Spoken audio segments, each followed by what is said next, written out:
Estás viendo A Primera Hora, un programa pensado para ti. Señores, seguimos aquí en A Primera Hora llevándoles informaciones importantes. Desde hace unas cuantas semanas, y ustedes han visto que estamos tomando cada vez más fuerza con el tema de la inteligencia artificial, de la robótica y de cómo los avances tecnológicos están haciendo que el mundo cambie. Y hemos contactado a Vanessa Ortega, quien es parte de una empresa que a nivel internacional tiene diríamos que la potestad para programar y desarrollar proyectos aquí en República Dominicana. Y ella es Latin American General Manager de Robot Lab Latinoamérica y está con nosotros desde Colombia. Buenos días, Vanessa, ¿cómo estás? Buenos días, Loreni, ¿qué tal? Muy bien por acá. Gracias por recibir esta comunicación con nosotros y queremos iniciar contigo justamente diciéndonos qué es Robot Lab Latinoamérica y sobre todo a qué se dedican desde esta parte del mundo para Latinoamérica. Claro que sí, Loreni. Mira, básicamente RobotLab es una empresa que está dedicada a hacer implementaciones en robótica y desarrollo de proyectos a gran escala. Somos una corporación que en este momento tiene más de 35 sedes. Estamos centrados en Estados Unidos en nuestro mayor, digamos que apogeo, y también tenemos representación para Latinoamérica. Nuestro foco principal es el desarrollo de proyectos tanto educativos, ya sea en universidades o en centros académicos, pero también en todo lo que tiene que ver con empresa. Entonces allí tenemos ya robots que están entrando directamente en nuestro día a día y también dentro de la cadena de valor de cada una de las empresas. Vanessa, buenos días. Elías Cornelio, bienvenida. Una pregunta, Vanessa, en este mundo de la robótica, ¿cuál es la mayor cantidad de demanda? Es decir, ¿hacia dónde va la demanda de los robots que ustedes producen y que aportan? Pues, buenos días, ¿cómo estás? Mira, en este momento tenemos dos focos muy importantes y podríamos hablar algo también de manera cultural. No te puedo decir lo mismo que estamos viviendo en Latinoamérica a lo que estamos viviendo pues en la estructura en este momento norteamericana y también en Europa. Tenemos tres centros diferentes. Te hablo de los tres desde un conocimiento bastante fuerte porque trabajamos muy fuerte en estos tres continentes o en estas tres regiones. En Latinoamérica, puntualmente, tenemos primero que todo robots que van a entrar dentro de retornos de inversión importantes en las compañías. Tenemos allí robots que transportan productos desde bodegas, por ejemplo, que transportan grandes cantidades de peso. Luego de esto tenemos robots de limpieza, en donde ya comenzamos a tener una limpieza un poquito más, digamos que estructurada, sobre todo en grandes superficies, como lo pueden ser centros comerciales de unas zonas abiertas muy grandes. Y por último, vemos allí también algo interesante en robótica más social, más de interacción con el ser humano, para poder dar algún tipo de ayuda, ejemplo, frente a preguntas frecuentes o también información que queramos llegar de una manera un poco más directa hacia el cliente final, que son la ciudadanía como tal. Buenos días, Vanessa. Buenos días, Luis Buenos Álvarez, días. desde aquí a Primera Hora. Una pregunta en relación a la eficiencia de los robots actuales. ¿Qué tan eficientes son debido a las demandas actuales, digamos, en la parte laboral y en la parte constructiva? Correcto. Cuando hablamos de eficiencia, hablamos de muchas cosas diferentes. Aquí, si bien es cierto que los robots entran dentro de nuestra parte operativa, a día de hoy no pueden operar completamente de manera autónoma, es decir, siempre vamos a necesitar la mano humana que esté ya sea o en el backend desarrollando una programación para los robots o también haciendo ciertos temas de acompañamiento. Entonces, este tema de eficiencia lo vamos a tomar desde diferentes frentes. El primero podría ser sobre todo para los robots que están más de frente al público, es cuántas horas pueden operar y cuántas horas tienen de recarga, ¿no? Aquí estamos hablando que a día de hoy los robots que se comercializan de manera masiva tienen un promedio entre 5 a 8 horas de operación de manera continua y luego vamos a tener algunos tiempos de recarga. Ahora, frente a la interacción con humanos, es decir, frente a la eficiencia en la que yo doy una respuesta, ya bien sea, digamos, si estamos en esta parte de robótica social, ya tenemos integraciones muy interesantes con, por ejemplo, softwares como ChatGPT, que son softwares de inteligencia artificial generativa, en donde podemos hablar desde un término muy famoso en robótica que se llama lenguaje natural, que no es nada más sino el lenguaje o la manera de expresarnos entre humanos, ¿no? Ya sabes que en Colombia y en República Dominicana tenemos varios tipos de palabras diferentes, pues este tipo de inteligencias nos ayudan a entender básicamente esa dialéctica diferente y poder dar una respuesta adecuada. Entonces, en términos de eficiencia, podríamos mirarlo desde muchos aspectos, pero entre los más famosos estamos teniendo eficiencias ya bastante altas que están desarrollando puntos muy importantes de manera operativa. Claro, Vanessa, tú sabes que me gustaría saber qué tan lejos estamos de eso que tú mencionas, de ese comportamiento más natural.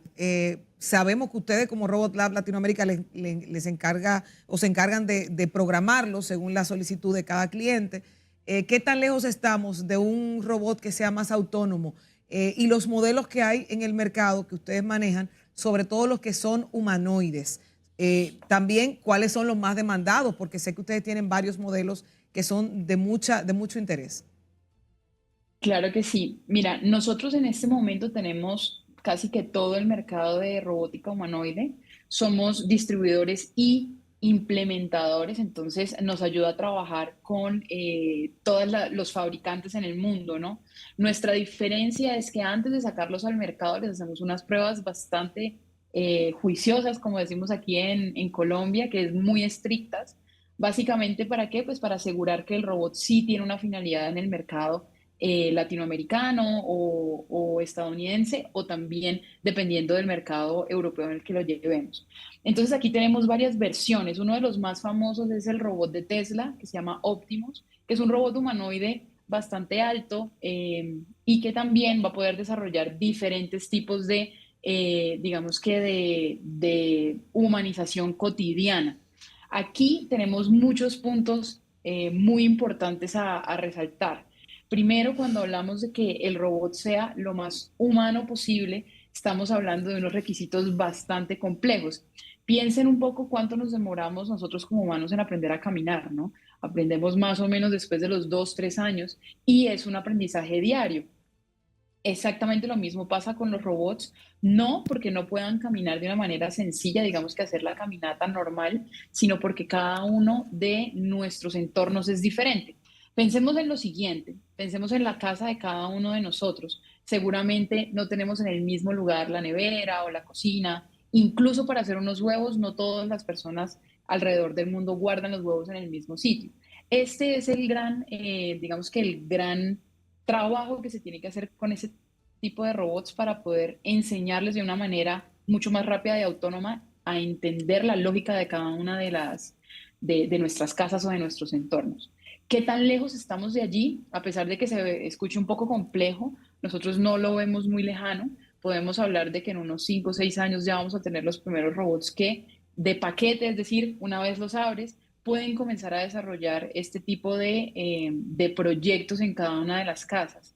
A día de hoy, ¿cuál es la realidad? Este tipo de humanoides que ya se están comercializando de manera externa vienen para ser programados, es decir, tenemos una carcasa con un cerebro que hay que activar y que hay que enseñarle poco a poco en dónde están cada una de las cosas en nuestro entorno, en nuestra empresa, ya sea en nuestra cocina, por ejemplo, cuando hablamos de robots ya para casas.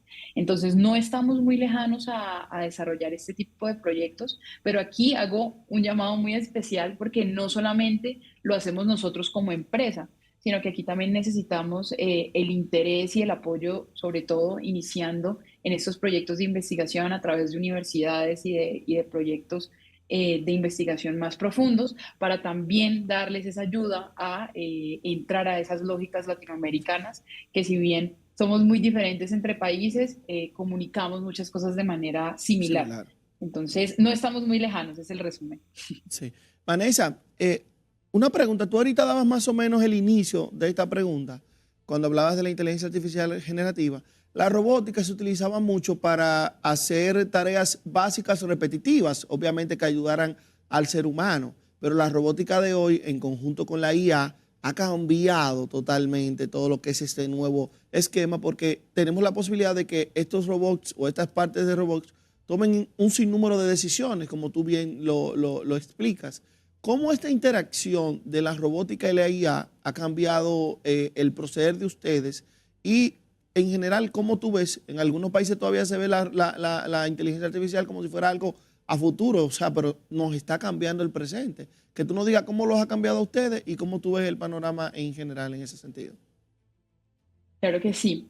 Mira, nosotros llevamos en esta industria 18 años, es decir, estamos desde que salió el primer robot. De hecho, uno de los dueños de la empresa desarrolló en conjunto con una empresa llamada Aldebarán el primer robot humanoide pequeñito, se llama Nao. Y este robot, de su lanzamiento hace 15 años hasta hoy, hemos cambiado muchísimas cosas. Todavía se sigue comercializando este robot claramente con sus nuevas versiones, pero hemos visto de primera mano el avance que la inteligencia artificial ha tenido. Hablamos de inteligencia artificial hace más o menos desde hace unos 20, 25 años que se comienzan a desarrollar los primeros modelos en donde las computadoras comienzan a tomar decisiones. Pero sin embargo, digamos que parámetro de que reemplazamos tareas repetitivas no ha cambiado. Lo que pasa es que las tareas repetitivas que hemos comenzado a desarrollar sí han tenido ciertas variaciones. Por ejemplo, te voy a poner un ejemplo. Ahora para nosotros en el día a día es muy sencillo tomar el teléfono, hacernos una cuenta con una inteligencia artificial generativa como lo es ChatGPT y preguntarle cómo organizar mi mañana, ¿no? Es algo que yo hago todos los días, en donde yo tengo que llegar, abrir mis correos electrónicos, comenzar a responder y seguir desarrollando mi día a día y seguir organizándolo de manera consecutiva. ¿Qué pasa aquí? Que vienen a solucionarnos este tipo de tareas que si bien no vemos como de bajo valor, que es algo que veíamos anteriormente, es decir, teníamos robots desarrollando algunos modelos sencillos de inteligencia en fábricas en donde movíamos grandes pallets o incluso carrocerías de un punto A a un punto B, en donde si lo tenemos que hacer con personas, pues necesitábamos primero un gran número de personas, segundo, viene a ser un tema de salud a largo plazo, ¿no? Porque cargar ese tipo de cosas es bastante perjudicial. Y comenzamos a tener las primeras implementaciones allí. Ahora, ¿qué venimos a hacer? Esas tareas repetitivas que no exigen, digamos que una gran utilización de nuestra lógica cognitiva, vienen a ser reemplazadas por este tipo de inteligencias artificiales. Ahora bien, la pregunta del millón es, ¿nos van a reemplazar o no nos van a reemplazar dentro de esta esa era lógica? la pregunta que venía, ¿eh? ¿Nos reemplazarán? Correcto. Claro, porque comenzamos a asustarnos un poco, ¿no? Sin embargo, hay que mirar a las revoluciones industriales anteriores. Por ejemplo, cuando tomamos la primera revolución industrial y que construimos el tren a vapor para poder mover grandes masas de productos alrededor de países enteros, ¿no? Allí tuvimos exactamente la misma pregunta, porque quienes tenían, pues, caballos o tenían este tipo de animales de arrastre, comenzaron a preguntarse como, yo creo que voy a perder mi trabajo, básicamente. ¿Y qué pasa y qué ha pasado a lo largo de la humanidad? Hemos sido muy inteligentes y hemos logrado transformar ese tipo de empleos y ese tipo digamos que de tareas repetitivas. Está pasando exactamente lo mismo. Yo creo que el llamado en general no es asustarse, sino a ingresar en ese tipo de trabajos en donde tenemos una conciencia cognitiva muy grande. Por ejemplo, el tipo de ingenierías de programación. En este momento, claramente, ChatGPT tiene la posibilidad de realizar programaciones, pero tenemos una asertibilidad frente a lo que nos da del 80%. ¿Esto qué significa? Que todavía sigue teniendo muchísimos errores y la única persona que puede identificar que hay un error y que puede mejorarlo siempre será una persona pensante, ¿no? Entonces allí, digamos que tenemos un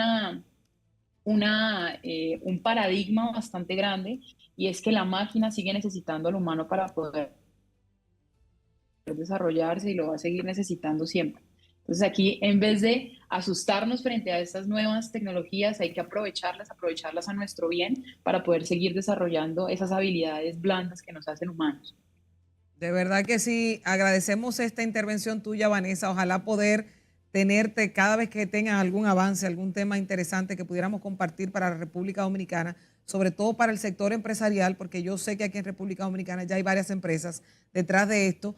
Hay varias instituciones que están tratando de apoyar un proyecto que estamos ahí hablando con Vanessa y que ojalá que esto se pueda dar en la brevedad posible sin tantos disturbios. Gracias a Vanessa Ortega, quien es la gerente general de Robot Lab para toda Latinoamérica, y con ella vamos a una breve pausa comercial. Regresamos con la embajadora Kat Jaffe, la embajadora de la Unión Europea, que habla del Open Day, que habla de este comunicado interesante que ha sido la portada hoy del Listín Diario a propósito de la visita del ministro de Exteriores de Rusia, con mucho más al regreso. No se muevan. En breve regresamos con A Primera Hora.